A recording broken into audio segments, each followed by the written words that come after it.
Hello everyone. Geomorphology की series को आगे कंटिन्यू करते हुए आज हम पढ़ेंगे कन्वेक्शनल करंट थ्योरी और सी फ्लोर स्प्रेडिंग थ्योरी। तो उम्मीद करता हूँ इससे पहले जो थ्योरी जो हमने पढ़ी है कॉन्टिनेंटल ड्रिफ्ट थ्योरी, वो आपने देख ली होगी। अगर नहीं देखी है तो डिस्क्रिप्शन बॉक्स में आपको लिंक मिल जाएगा, उसको ज़रूर देखना। उसके बाद ही इन थ्योरी को कंटिन्यू करना, क्योंकि जो कॉन्टिनेंटल ड्रिफ्ट थ्योरी है, जो ये कन्वेक्शन करंट थ्योरी है और ये सी फ्लोर स्प्रेडिंग थ्योरी है, इनको समझना हमारे लिए बहुत ज़रूरी है। क्योंकि आगे चल के जो है हम देखेंगे प्लेट टेक्टोनिक थ्योरी के बारे में, जो कि सबसे इम्पॉर्टेंट थ्योरी है अर्थ के जो डायनामिज्म है उसको समझने के लिए। तो इनको इसी सीक्वेंस में आप ज़रूर देखना। अगर आप हमें यूट्यूब पे सब्सक्राइब करना चाहते हैं तो सर्च बार में टाइप कीजिए एंजॉय लाइफ एजुकेशन, फिर इस रिज़ल्ट पे जाके आप सब्सक्राइब कर सकते हैं और साथ ही बेल आइकन की नोटिफिकेशन दबाने से आगे आने वाले जितने भी लेक्चर हैं उनकी नोटिफिकेशन आपको मिलती रहेगी। तो अब शुरू करते हैं कन्वेक्शनल करंट थ्योरी से। इस थ्योरी को दिया था आर्थर होम्स ने, इंपॉर्टेंट है। अब इस थ्योरी का जो मेन प्रोविजन था वो क्या था, इन्होंने क्या बोला? इन्होंने बोला जो ये मेंटल है, जो कि 100 किलोमीटर से लेके 2900 किलोमीटर तक की जो ये डिस्टेंस है, यहाँ पर क्या है, इंटेंस हीट बनती है। अब ये इंटेंस हीट बनती तो है, बट कैसे बनती है? ये बनती है रेडियो एक्टिव सब्सटेंस है यहाँ पर जो पाए जाते हैं। तो रेडियो एक्टिव सब्सटेंस क्या है, अपने आप खुद जो है डिसइंटीग्रेट होते रहते हैं और काफ़ी हीट ये जनरेट करते हैं। तो ये हीट इतनी ज़्यादा हो जाती है कि इसको जो है बाहर निकलने के लिए रास्ता चाहिए होता है। तो इसको बोलते हैं पाथ टू एस्केप, इसको चाहिए, और इसी रास्ते को बोलते हैं कन्वेक्शन करंट। तो इसी की वजह से जो है कन्वेक्शन करंट जनरेट होते हैं मेंटल के अंदर। अब इस डायग्राम में देखते हैं, देखिए ये जो है क्रस्ट है, चाहे ये ओशन क्रस्ट हो चाहे ये कॉन्टिनेंटल क्रस्ट हो। अब यहाँ देखिए क्या हो रहा है, तो मैंने कहा इतनी ज़्यादा हीट जनरेट हो चुकी है, अब उसको क्या है, मूवमेंट करनी है बाहर निकलने के लिए। तो ये कुछ इस तरीके से जो है ऊपर को बढ़ेगी। तो जो ये ऊपर को जब बढ़ेगी इस तरीके से, तो इसको बोलते हैं राइजिंग लिम्ब, ये याद रखना है। और फिर जाके जो है ये स्प्रेड हो जाएगी, इस तरफ को भी जाएगी और इस तरफ को जाएगी। तो ये जो क्रस्ट है ऊपर से ना, ये यहाँ पर क्या होगा, ये क्या है, इसका लाइन ऑफ वीकनेस इस वाली जगह पे जो है बनेगी, जिसकी वजह से यहाँ जो है क्रस्ट थिन होना शुरू हो जाएगी, क्योंकि जो है फोर्स जो है अपोजिट डायरेक्शन में लग रही है। तो वहाँ पर धीरे धीरे क्या है, एक गैप बनता जाएगा।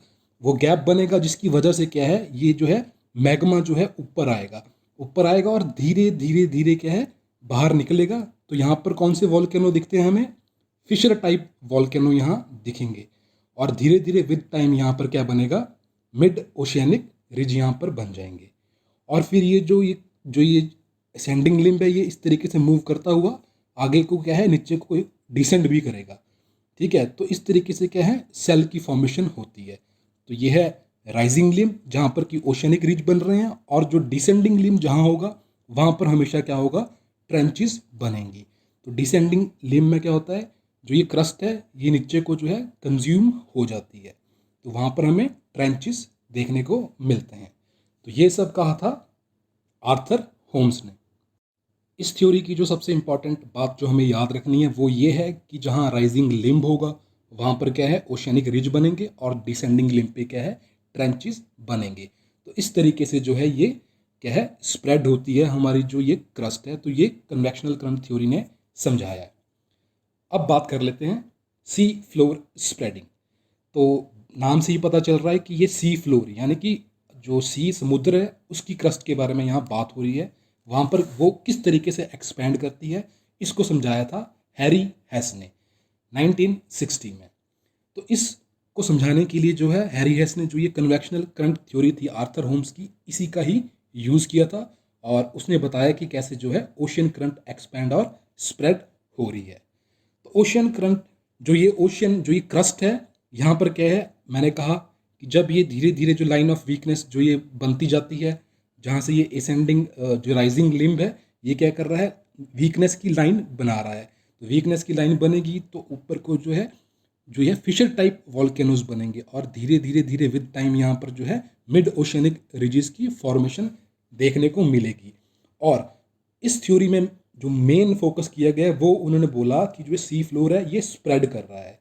कैसे स्प्रेड कर रहा है कि जो नई क्रस्ट है वो बन रही है कहाँ से, नीचे से। जो ये आ रहा है जहाँ मैंने बताया आपको कि जो ये वीकनेस हुई थी, यहाँ से ये मैग्मा बाहर आ रहा है और डिपॉजिट हो रहा है, तो ये न्यू क्रस्ट को फॉर्म करता जा रहा है और विद टाइम जो ये न्यू क्रस्ट है ये धीरे धीरे आगे को मूव करती जा रही है। तो इन्होंने ये भी कहा, तो इसलिए जो है इसको क्या बोला गया कि सी फ्लोर क्या है, स्प्रेड कर रहा है और धीरे धीरे स्प्रेड होते होते कहाँ है, ये आगे जाके ट्रेंचेस में कंज्यूम हो रही है जो ये ओल्डर क्रस्ट है, और न्यू क्रस्ट जो है रिजिस पे बनती जा रही है और आगे को मूव कर रही है, और जो फिर ट्रेंचेस है वहाँ पर ये ओल्डर क्रस्ट है कंज्यूम्ड हो रही है।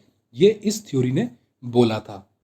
और जो ये मिड ओशियनिक रिजिज होते हैं, यहाँ पर जो ये प्लेट्स हैं ये क्या होती हैं, एक दूसरे से हमेशा डाइवर्ज करती हैं। तो यहाँ पर कौन सी डाइवर्जेंट प्लेट बाउंड्री देखने को मिलती है। आगे आने वाली जो ये लेक्चर है हमारा प्लेट टेक्टोनिक्स पे, इसमें हम समझेंगे different type of plate boundary क्या हैं, कैसे बनती हैं और इनकी वजह से क्या होता है। तो डाइवर्जेंट होती है, कन्वर्जेंट होती है, ट्रांसफॉर्म होती है, इनको हम वहाँ डिटेल में समझेंगे। यहाँ आप याद रखिए जो मिड ओशियनिक रिज है वहाँ पर क्या है, डाइवर्जेंट प्लेट बाउंड्री है। और ये जो डाइवर्जेंट प्लेट बाउंड्री है मिड ओशियनिक रिजिस के अलोंग, ये क्या है, लॉन्गेस्ट चेन ऑफ माउंटेन्स हैं इन द वर्ल्ड। तो वो कौन है, मिड ओशियनिक रिजिज ही हैं। तो एग्जाम्पल के तौर पे ये मिड अटलांटिक रिज है, ये इसका बेस्ट एग्जाम्पल है। अब अपनी थ्योरी को जो है प्रूफ करने के लिए जो है हैरी हेस ने कुछ जो है एविडेंसेस दिए। अब उनको देखते हैं। सबसे पहले उन्होंने कहा मोल्टन मटेरियल के बारे में। तो जो ये नीचे जो ये ओशन की क्रस्ट थी, यहाँ पर जो ये मैग्मा बाहर आ रहा था, ये क्या था, पिलो शेप्ड इग्नियस रॉक के रूप में डिपॉजिट हो रहा था। तो इससे पता चल रहा था कि ये जो है सक्सेसिव इरप्शंस यहाँ हुई हैं, इसीलिए जो है ये पिलो शेप्ड फॉर्म बनी है। और ये जो पिलो शेप्ड इस तरीके से ऊपर उठ रही है, इसी की वजह से क्या है, मिड ओशनिक रिज बनते हैं। तो ये सब क्यों बना, क्योंकि नीचे से कंटिन्यूस मैग्मा इरप्शन हो रही है। एक सबूत इन्होंने ये दिया। दूसरा इन्होंने क्या किया, ड्रिलिंग सैंपल्स के बारे में बात की। तो ओशियन में जाके जो है वेरियस ड्रिलिंग सैंपल्स लाए गए। मिड ओशियनिक की रॉक्स थी, मिड ओशियनिक रिज के आसपास वाली रॉक को भी लेके आए, और साथ जो दूर हैं रॉक्स मिड ओशियनिक रिज से, उनको भी लेके आए। तो जब इनकी स्टडी की गई तो पाया गया जो रॉक्स दूर थी ये जो है काफ़ी पुरानी रॉक्स थी, और जो मिड ओशियनिक रिज है उसके आसपास वाली जो रॉक्स थी ये बिल्कुल नई थी। तो जो न्यूअर रॉक्स हैं वो मिड ओशियनिक रिज के पास हैं और पुरानी दूर हैं। तो इससे भी पता चल रहा है कि जो ये सी फ्लोर है ये स्प्रेड कर रहा है। तीसरा एविडेंस है मैग्नेटिक स्ट्राइप्स का। तो जैसे जैसे रॉक जो है जो ये फ्लोर स्प्रेड कर रहा था तो रॉक्स भी मूव कर रही थी। तो ये एक स्लो प्रोसेस है। तो जिस टाइम का जो मतलब, जैसे कि मान लीजिए ये रॉक यहाँ पर है, तो इसका और इस वाली रॉक जो इसके ऑपोजिट है, ये दोनों एक ही टाइम पे जो है बनी है। तो इनके अंदर जो क्या है, मैग्नेटिक फील्ड स्टोर होगा अर्थ का उस टाइम का जब ये बनी थी। तो इनके मैग्नेटिक फील्ड क्या है, सेम है। इसके अलग हैं, इसके अलग हैं, तो इनके क्या हैं, ऐसे सेम सेम जो है मैग्नेटिक फील्ड देखने को मिले हैं। तो इनके मैग्नेटिक फील्ड को पढ़ के भी पता चलता है कि ये रॉक्स जो हैं धीरे धीरे क्या हैं, स्प्रेड की हैं और एक ही टाइम पे बनी हैं। ठीक है, तो सेम एज की रॉक्स में क्या है, सेम मैग्नेटिक फील्ड पाया गया। इसको बोलते हैं मैग्नेटिक स्ट्राइप्स का जो एविडेंस है। और सबसे लास्ट जो इम्पोर्टेंट है वो है सबडक्शन। तो ओशियनिक क्रस्ट क्या है, हमेशा डेंसर ही होती है। तो कॉन्टिनेंटल क्रस्ट लाइटर है, ओशियनिक क्रस्ट हमेशा डेंसर होगी, और ये क्या है, सबडक्ट करती है और खुद कंज्यूम हो जाती है। कहाँ पर, ट्रेंचेस में, जहाँ पर कि मतलब फॉलिंग लिम्ब था, मैंने बताया ना आपको, वहाँ जो फॉलिंग लिम्ब है वहाँ पर ये कंज्यूम हो जाएंगी और ट्रेंचेस बनाएंगी। तो इससे भी पता चलता है कि जो ओल्डर क्रस्ट है वो यहाँ कंज्यूम हो रही है और न्यू जो है मिड ओशनिक रिज पे बन रही है। तो इसके थ्रू भी जो है इस थ्योरी को प्रूफ दिया जाता है। तो ये सब था कन्वेक्शनल करंट थ्योरी के बारे में और सी फ्लोर स्प्रेडिंग के बारे में। तो अगर आपकी कोई भी क्वेरी है तो आप कमेंट बॉक्स में पूछ सकते हैं, या फेसबुक पे आप हमें पर्सनल मैसेज करके अपनी क्वेरी रिजॉल्व करा सकते हैं। फिलहाल के लिए इतना ही, मिलते हैं अगले वीडियो में जिसमें हम देखेंगे सबसे इम्पॉर्टेंट मोस्ट कंप्रीहेंसिव थ्योरी जो है प्लेट टेक्टोनिक थ्योरी, उसको हम समझेंगे। और सबसे जो बेस्ट साइंटिफिक एक्सप्लेनेशन दी गई है वो इसी थ्योरी की दी गई है। तो इस थ्योरी को समझने के लिए हमें इन तीनों थ्योरी को समझना बहुत ज़रूरी है। तो धन्यवाद, मिलते हैं अगले लेक्चर में।